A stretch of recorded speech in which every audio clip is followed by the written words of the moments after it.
પુસ્તક શ્રી કૃષ્ણ જીવન લીલા ભાગ 1 લેખક પન્નાલાલ પટેલ પ્રકરણ 11 કંસનું અભિવાદન ગિરિવ્રજથી પાછા ફરેલા વસુદેવે જોયું તો આખી મથુરા નગરી રંગબેરંગી ધ્વજ પતાકાઓથી ફરફરી રહી હતી. જ્યાં જુએ ત્યાં નૃત્યના અને સંગીતના જલસા ચાલતા હતા.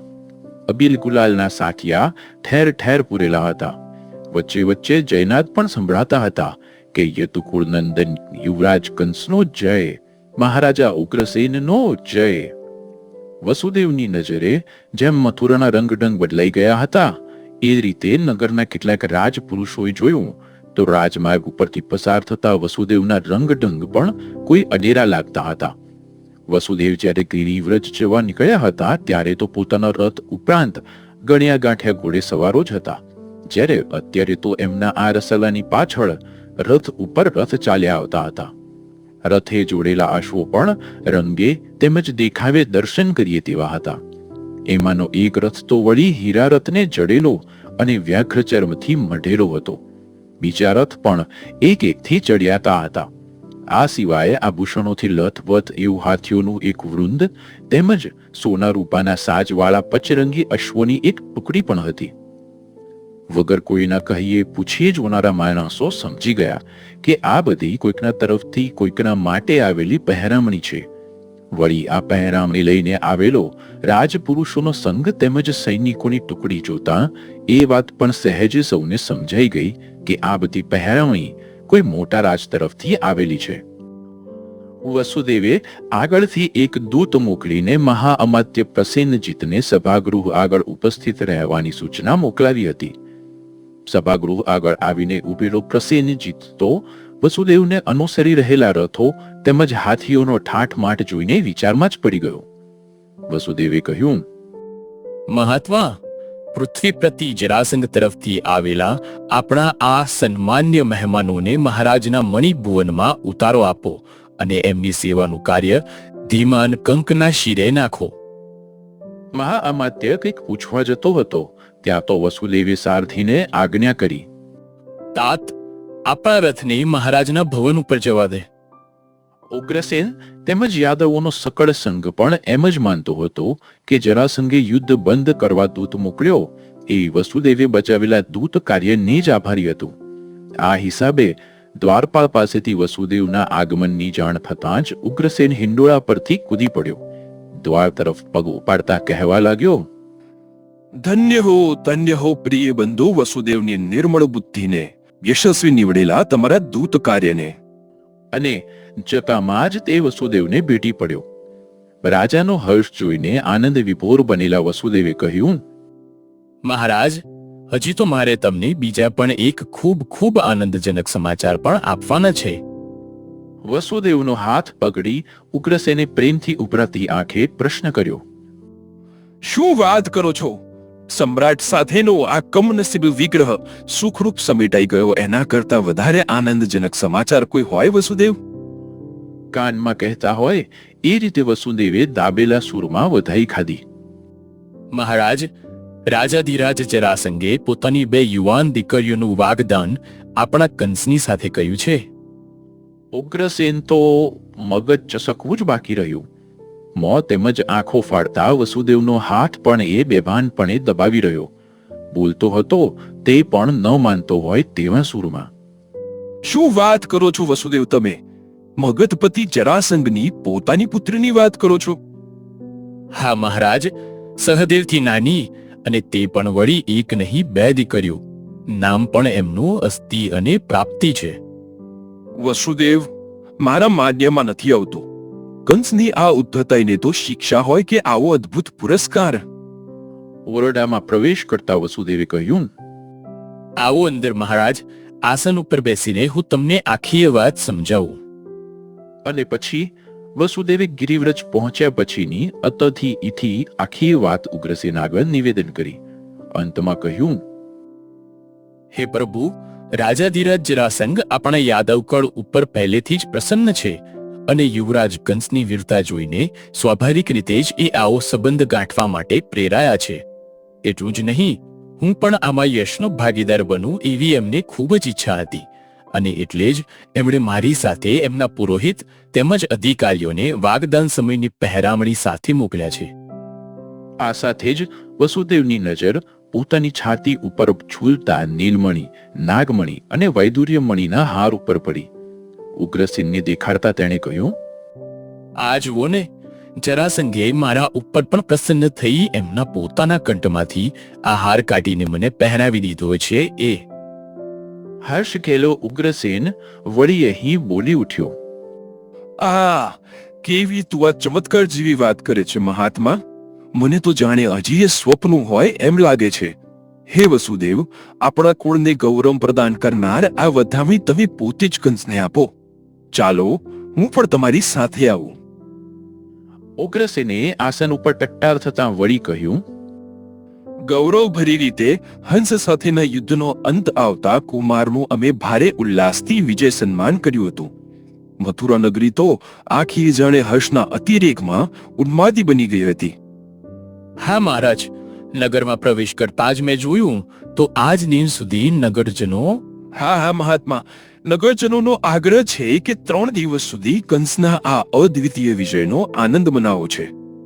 વસુદેવ સામે જોઈને પ્રશ્ન કર્યો, તમને કદાચ ખબર નહીં હોય, હંસ અને કંસ વચ્ચે અવિરતપણે 3 દિવસ સુધી યુદ્ધ ચાલેલું. ઓહો! વસુદેવે રાજાનો ઉત્સાહ વધે એ રીતે હુંકારો ભણ્યો. કંસ જોકે અનેક ખેખાણે ઘાયલ થયો હતો, પણ સામા પક્ષે ભૂતોથી રક્ષાયેલો હંસ પણ આપણા ગુપ્તચરોના કહેવા પ્રમાણે લોહી લુહાણ થઈ ગયો હતો. કંસ તો આપણો કહેતો હતો કે યુદ્ધ ચાલતું રહ્યું હોત તો ભીષ્મ અને પરશુરામનું યુદ્ધ પણ અમારી આગળ ઝાંખું પડી જાત. પુત્રના વખાણ કરતા આ હર્ષ ખેલો પિતા થાકશે નહીં એ વાતનો ખ્યાલ આવતા વસુદેવે વાત ટૂંકાવતા કહ્યું, મહારાજ, એટલે જ તો સમ્રાટ જરાસંઘે પોતાની 2 પુત્રીઓને એક સાથે આપીને ઇતિહાસમાં અમર રહે તેવો આ પુરસ્કાર કંસને આપ્યો છે ને. ઊભા થતાં ઉમેર્યું, આ સમાચાર જાણીને કંસને પણ આનંદ તો થવો જ જોઈએ. થશે જ વસુદેવ. મૂળે એ અભિમાની તો છે જ, અને એમાં વળી હંસે જ પોતે યુદ્ધ બંધ કરવાનો પ્રસ્તાવ કરી પ્રતિકાર કરવો બંધ કર્યો. પછી તો કંસને તમે ક્યાં નથી ઓળખતા. હર્ષ ખેલા રાજાએ સેવકને હાંક મારી રથ માટેની આજ્ઞા આપી. દરમિયાન કેશી તથા અરિષ્ટ લીધેલા દાનવ રૂપોની વાત તો ચાલુ જ હતી. માથા ઉપર મુકટ મૂકી ગળામાં ઉપરણો નાખતા ઉમેર્યું, અને હંસે જ્યારે મહાદાનવોને નાગાસ્ત્રથી બાંધી દીધા કે વળી કંસ છેડાઈ પડ્યો. એનો વિચાર તો હંસની સેનાને ભસ્મીભૂત કરી દેવાનો હતો, પણ એક તો કેશી અરિષ્ટને બંધનમુક્ત કરવામાં એ પડ્યો, અને એવામાં અમે બધા પણ વિજયના વાજા વગાડતા જઈ પહોંચ્યા. નીચે આવી રથમાં બેસતા તેણે ઉમેર્યું, આખી મથુરા નગરી એક મોઢે વાત કરે છે કે આપણા કુળમાં હંસ જેવો સમર્થ ન ભૂતો ને ભવિષ્યથી. કોણ જાણે કેમ પણ હંસનું આ દીવા જેવું સામર્થ્ય જોવા છતાંય, અરે, જરાસંઘ જેવા દુર્ઘર્ષ સમ્રાટે આવું અદ્ભુત અભિવાદન કર્યું હતું તો પણ વસુદેવનો આત્મા કંસ માટે જોઈએ તેવો નહોતો કોળતો. કશુંક જાણે કે ખૂટતું હોય, બલકે કોઈ વાર તો અનેક મીંડામાં એકડો જ ન હોય એવું એમને લાગતું હતું. ઉગ્રસેનની વાતમાં હુંકારો ભણ્યો તે પણ જાણે ખૂટી રહેલો એકડો શોધતો હોય એવી રીતે. તેમણે કહ્યું, હે મહારાજ, કંસ જો પોતાના આ સામર્થ્યને ઈશ્વર દત્ત ગણે તો. ઉગ્રસેનને વસુદેવનો આ જો ગમ્યો નહીં. બચાવ કરતા કહ્યું પણ ખરું, ધીમાન, ઉંમર થતા અને અનુભવ મળતા એ પણ થશે. આમ તો એ પાછો ઉદાર દિલનો પણ એટલો જ છે. નહીં તો વિજયનો આનંદ મનાવતા લોકો માટે એને રાજ તરફથી ચકલી મદિરાની દુકાનો તેમજ ભિક્ષુઓ માટે ખાનપાન અને વસ્ત્રોની લહાણી કરવાનો આદેશ આપવો સૂચે જ ક્યાંથી? વસુદેવ શું બોલે? કંસનું ભવન આવતા 2 જણ રથમાંથી નીચે ઉતર્યા. રાજાને રથમાંથી ઉતરતા જોઈને ભવનના સેવકો નવાઈ પામ્યા. ઘડી પહેલા જ પુત્રની ખબર કાઢવા આવેલા રાજા રાણી વૈદ્યો પાસે દવા દારૂ કરાવ્યા પછી કંસના ભવનેથી ગયા હતા. કંસ પણ અત્યારે મદિરાગ્રસ્ત થઈને પલંગમાં પડ્યો હતો. એની આગળ નૃત્ય તેમજ સંગીત માટેની પૂર્વ તૈયારીઓ ચાલતી હતી. રાજાના આગમનના સમાચાર સાંભળતા જ પૃથુનાએ નૃત્યાંગનાઓને બીજા ઓરડામાં મોકલી દીધી. સંગીતકારો પણ સાજ સજવા પડતા રાખી ચાલતા થયા. કંસ પણ જાણે મદિરાના જ્ઞાન ઉછાળની જેમ આદા કરી સપાન થયો. રાજાએ સ્વર્ગીય સૌંદર્યથી ખચેલા કંસના ઓરડામાં પ્રવેશ કરતા જ વધાઈ ખાધી. હે કુમાર, મહાત્મા વસુદેવ તારા માટે અદ્ભુત વધામણી લાવ્યા છે. 2 દિવસ પર વિજય સત્કાર દરમિયાન કંસને ખબર પડી ગઈ હતી કે મથુરા તરફથી વસુદેવ દૂત તરીકે જરાસંઘ પાસે ગયા છે અને જરાસંઘે હંસને આપેલી યુદ્ધબંધની આજ્ઞા મુખ્યત્વે તો યશોદેવના દૂત કાર્યને જ આભારી છે. આ વાત જાણીને કંસનો વિજય આનંદ અડધો પડધો થઈ ગયો.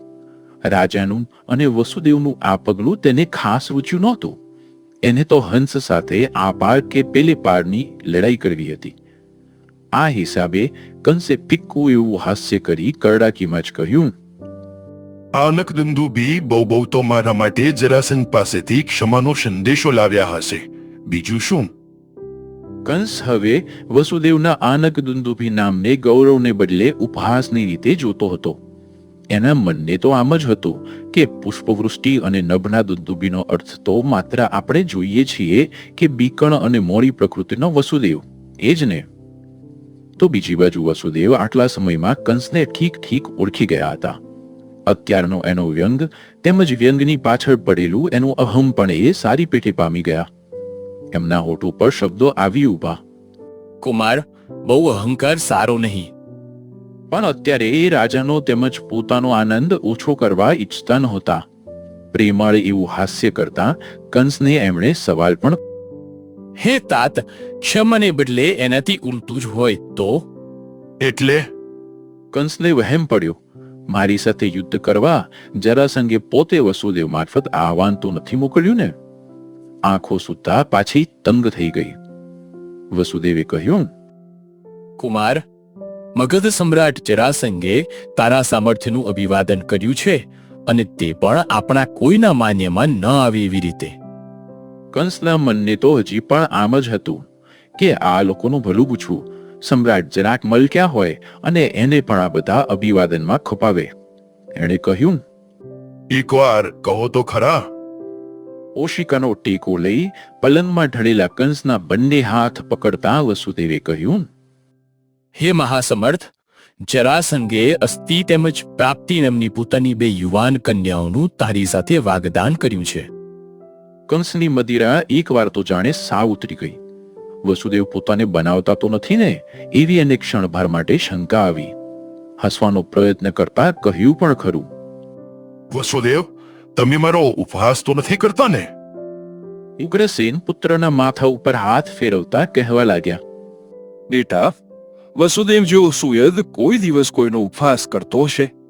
મગધપતિએ વસુદેવની સાથે પોતાનો પુરોહિત તેમજ પહેરામણી પણ મોકલાવ્યા છે. ઉગ્રસેનની આંખોમાં ધન્યતાના આંસુ ઉભરાઈ આવ્યા. કંસને અત્યાર સુધી દેવો કે માનવીઓ કોઈનો હિસાબ નહોતો. ઉલટાના તેના જેવા આ ભારતભરના રાજવીઓ માનતા હતા અને એના બળને હજુ સુધી કોઈએ પડકાર્યું ન હતું એવા દુર્ઘર્ષ જરાસંઘને પડકારવાના અરમાન એના જાગતા હતા. ત્યાં તો કંસના દિલને એવો ભાવ થયો જાણે અત્યાર સુધી પોતે જે સ્વજનોથી તેમજ યાદવ કુળથી વણ પીછ્યો અને અંદર ખાને તિરસ્કાયેલો હતો તેને કોઈક હીરા પારખોએ પારખી લીધો, વધારી લીધો. પોતે જે અટુલો હતો એને આજે મગધપતિ જ નહીં, માત્ર તેની સાથે સંકળાયેલો ભારતભરનો રાજવી સંઘ પણ સ્વજન થઈને આવી મળ્યો. પલંગમાંથી ઊભા થઈ વસુદેવને ભેટી પડવાનો એક તરફ તેને આવેગ ઉઠ્યો, બીજી તરફ એનો અહંકાર લાવાની જેમ ઉભરાઈ ઉઠ્યો. વસુદેવ સામે નજર માંડતા તેણે કહ્યું, ધીમાન, હવે તો સૌને મારા બળની ખાતરી થઈ ને? હે વસુદેવ, જે વીર હોય એ જ સામેનાના વીરત્વને ઓળખી શકે. વસુદેવ જ નહીં, ઉગ્રસેન પણ આવા અવસરે કંસનો આ પ્રતિભાવ જોઈને દિલની અંદર ઝંખવાઈ રહ્યા. હસવાનો પ્રયત્ન કરતા ઉગ્રસેને કહ્યું, હે વત્સ, આવા સમયે આવું બધું વિચારવું યોગ્ય નથી. અત્યારે તો ગૌરવભરી વધામણી લાવવા બદલ મહાત્મા વસુદેવનું આપણે અભિવાદન કરવું. વસુદેવે વચ્ચે બોલતા જ કહ્યું, હે રાજન, હું તો માત્ર નિમિત્ત જ છું. આ બધા તો દૈવના ખેલ છે. કંસ તરફ જોઈને ઉમેર્યું, આપણે તો કુમાર તમારા સામર્થ્યનો મહિમા થયો અને યાદવ કુળનું ગૌરવ વધ્યું એ જ મોટું અભિવાદન છે. રાજા તરફ જોઈને પૂછ્યું. હવે વારદાનની વિધિ ક્યારે નાખશું? ઉગ્રસેને કંસને પૂછ્યું. ભાઈ, આવતીકાલે તારાથી સભામાં આવી શકાશે ને? કંસ જાણે કે પિતાની આ બાલિશ વાત પર હસવા લાગ્યો. એણે કહ્યું, હે પિતા, જરૂર પડે તો હું યુદ્ધ મોરચે પણ જઈ શકું છું. તો સભામાં મારાથી નહીં અવાય? વસુદેવે કહ્યું, બસ તો મહારાજ, કાલે જ રાખીએ. આપણા પુરોહિતને પૂછીને મુહૂર્ત પણ જોવડાઈ લઈએ. પૂછવા ખાતર તેણે કંસને પૂછ્યું. બરાબર ને કુમાર? તમે જાણો વસુદેવ, બાકી આપણે મન તો બ્રાહ્મણો અને મુહૂર્ત ઠીક છે બધું. અમે હવે વિદાય લઈએ. વસુદેવે કંસના ખભા ઉપર વાત્સલ્ય ભર્યો હાથ ટપાર્યો. ઉમેર્યું, આરામ લઈને સાચો તાજો થઈ જા જટ.